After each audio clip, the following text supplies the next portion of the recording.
반갑습니다. 다쿠스TV의 다쿠스입니다. 오늘은 제목을 제가 이렇게 한번 정해봤습니다. 지금은 슬기롭게 견디는 사람만이 찐 투자자가 됩니다. 자산에 영원하게 우상향하는 이런 자산은 없다. 주식, 부동산, 여러 가지 다 자산을 통틀어가지고 무조건적인 우상향이 과연 맞는 것인가? 이런 이야기 또 관련돼서 최근에 참 이 위기, 또 인플레이션, 금리 상승 관련돼서 저도 제 나름대로 공부를 좀 해보고 제가 많이 하는 그런 쪽의 분야는 아니지만 제 생각을 한번 말씀드려 볼까 합니다. 부동산을 투자를 이렇게 열심히 하다 보니까 또 공부를 하다 보니까 이렇습니다. 미분양이 쌓이고 여기 있는 실제적인 주민들이 여기 있는 사시는 분들이 여기는 끝났다 아무도 신경을 안 쓸 때 가격이 전세 매매 가격대로 막 내려가죠. 주변 대비해 가지고 여기가 이렇게 많이 싸졌네.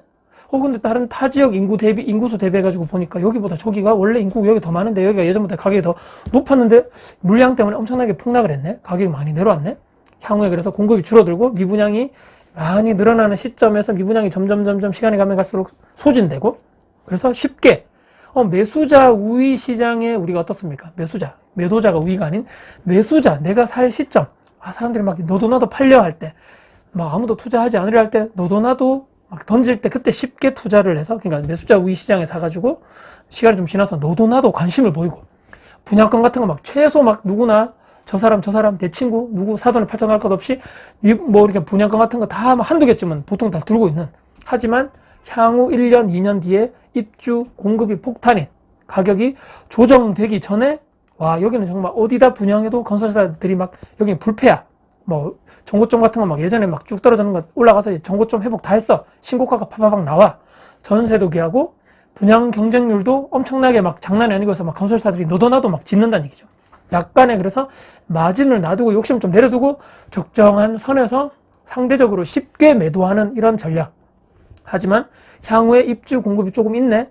사전에 우리가 쉽게 알 수 있죠. 요즘에 향후 3, 4년 뒤까지 공급이라든지 이런 입주 같은 데이터적으로 다 나와 있기 때문에 그래서 여기 지금 향후 내년에 내후년에 입주가 너무 많네.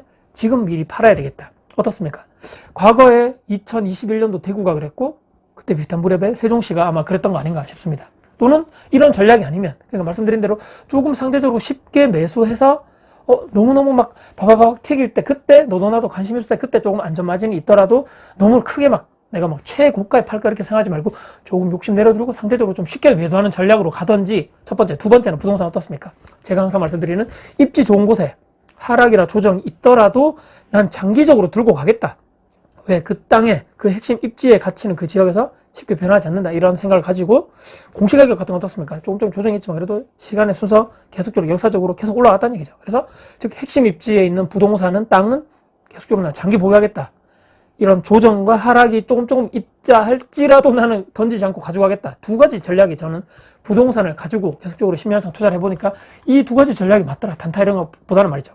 그리고 여러 가지 부동산 종목들이 많습니다. 제가 지금 하고 있는 아파트, 예전에 했던 분양권 어떻습니까? 그 다음에 오피스텔, 건물, 또 재개발 재건축부터 시작해서 호텔 투자, 오피스텔 투자, 토지, 상가 엄청나게 많은데 저는 아파트만한 것이 없더라. 저입니다. 그리고 분양권도 어차피 아파트 관련돼가지고 내가 할 투자인데 전세를 끼고 아파트를 사든지 분양권을 미리 사가지고 나중에 전세를 끼고 계속적으로 그런 식으로 가든지 즉 시세 차익형 베이스로 아파트 투자를 하겠다. 두 번째는 어떻습니까? 제가 또 항상 또 영상을 통해서 말씀드리는 아파트를 통해서 하든지 또 지금 제가 운영하고 있는 다가구 원룸 통해서 수익형 부동산을 해서 현금 흐름이 창출되는 그런 시스템 파이프라인을 어떻게 구축할 것인가. 정말 현금 창출하는 것도 정말 중요하더라. 그래서 저는 이 두 가지 것으로만 선택과 집중을 해서 포트폴리오를 이렇게 배분해가지고 저는 이렇게 했다. 그 정도 저는 그릇밖에 안 되는다는 것을 저는 이미 알고 있죠. 경매 말씀드린 재개발 재건축 상가 빌딩 토지 오피스텔 호텔 등등 추후에 어찌 될지 모르겠습니다만 현재까지는 저에게 딱 맞는 투자가 아파트 건물 분양권 이쪽으로 해가지고 시세 차익형은 요 정도 종목 월세 수익형 부동산은 아파트 다가구 원룸 요 정도 종목입니다. 아직까지 그런데 어떻게 될지 모르죠. 나중에 시간 지나가지고 내가 요쪽에 경매를 해보니까 또는 상가 해보니까 여러 가지 토지 해보니까 이쪽으로 해야 되겠어.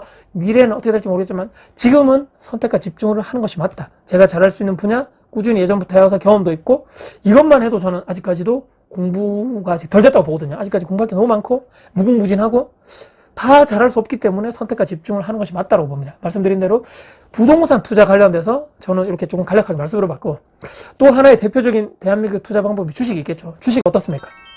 10년 전에 향후 예를 들어서 뭐 1위부터 10위까지 종목이 20년, 30년 전에 또 현재 관련해서 시가총액 1위부터 10위까지 제가 옆에 한번 그래프를 한번 띄워볼 건데요. 어떻습니까? 현재 기준으로 살아남은 기업이 삼성하고 현대밖에 없더라. 해당 기업의 실적이 좋다 해가지고 무조건 주가가 올라가는 것도 아닌 것 같고, 또 외국인 뭐 순매수, 매수, 매도, 기간의 순매수, 매도 이것도 봐야 하고, 또 개미들끼리 막 치고받고 하는 것도 아니고 여러 가지 뭐 변수들도 있고, 물론 주식 투자해가지고 돈 버신 분들 많죠. 부자 된 분들도 너무너무 많고, 작년이 그랬고 재작년이 그랬고 그렇게 실적이 좋았는데 올해는 또 막 무지막지하게 무시무시하게 또 가격이 막 하락하더라. 변수가 너무 많고 예측도 쉽지 않고 끊임없는 공부, 관심도 가져야 되고 장기적으로는 우상향하는 것도 또 무조건 맞는 것도 아닌 것 같고, 누구는 또 어떻습니까? 우량주를 사가지고 막 장기적으로 보유해야 된다고 얘기하지만 방금 제가 이 그래프 띄운 것처럼 10년 전에도 이 기업들이 다 우량주였는데 지금 와서 살아남은 것은 삼성하고 현대밖에 없다. 이게 도대체 뭐지? 이것도 무조건 맞는 것도 아닌 것 같다. 주가 하락, 추가로 또 매수해가지고 더 들어가라 할 이런 얘기도 많지 않습니까? 근데도 말씀드린 대로 향후 이런 기업들 몇십 년 전에 뭐 10년 전에 요거 사가지고 계속적으로 우상향해서 들어갔다면 과연 이게 맞나?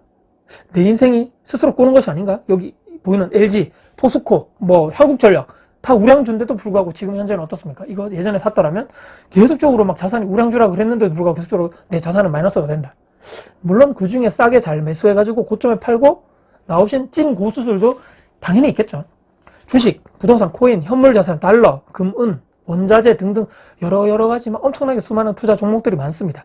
하루빨리 저는 내 성향을 빨리 파악하셔가지고 나에게 맞는 종목을 선택해야 된다. 선택과 집중. 왜냐하면 우리에게는 뭐 무한대만큼의 에너지, 시간, 돈이 없기 때문에 한계가 있다는 얘기입니다. 그리고 현장에서 계속적으로 배우고 같은 실수를 반복하면 안 된다. 예전에 했던 실수를 또 반복해서는 안 된다는 얘기죠. 그래서 저도 이번에 대구에 이런 하락장을 겪으면서 또 이런 여러 가지 뭐 변수적인 금리 상승 또 여러 가지 있죠. 지금 뭐 원자재 또 뭐 여러 가지 전쟁 이슈 등등 해가지고 막 와 이거 많은 것을 정말 느꼈고, 제 원칙 또한 예전에 고수했던 그 원칙 또한 이번에 수많은 것을 통해서 변화하고 수정 보완해서 피드백하는 과정에서 많이 또 보완이 되고 또 수정이 됐다 말씀드립니다. 그래서 이것이 가능할 수 있었다는 것은 여러분들 기록하셔야 됩니다. 공부하는 것을 그냥 한 귀로 듣고 한 귀로 흘리지 마시고 변수가 있으면 계속 공부하시고, 요런 경우에 예전에 요런 게 있어서 실수를 했는데 다음에는 요걸 기록한 걸 바탕으로 해서 나는 같은 실수를 반복하지 않아야 되겠다라고 해서 저도 기록을 많이 하고 있습니다. 말씀드린 대로 전쟁, 인플레이션, 뭐 디플레이션, 물가 폭등, 금리 상승, 부동산 거래 실종, 규제 강화, 이제는 뭐 규제를 좀 이렇게 완화한다는데 뭐 유동성 축소 등등 해서 여러 가지 악재, 뭐 여러 가지 변수들이 엄청나게 많은 시장입니다.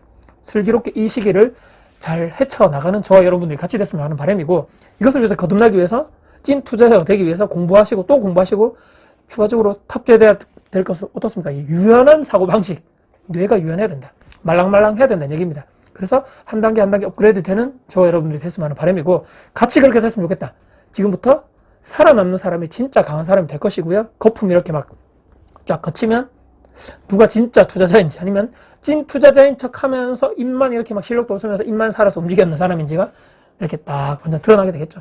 그렇기 때문에 결론은요, 같이 살아남읍시다. 여러분들 정말 변수 많은 시장입니다. 여러분들 같이 공부해가지고 내 자산을 잘 지키는 여러분들이 선택과 집중하셨으면 하는 바람에서 영상을 마무리하면서 응원하겠습니다. 여러분들 감사합니다.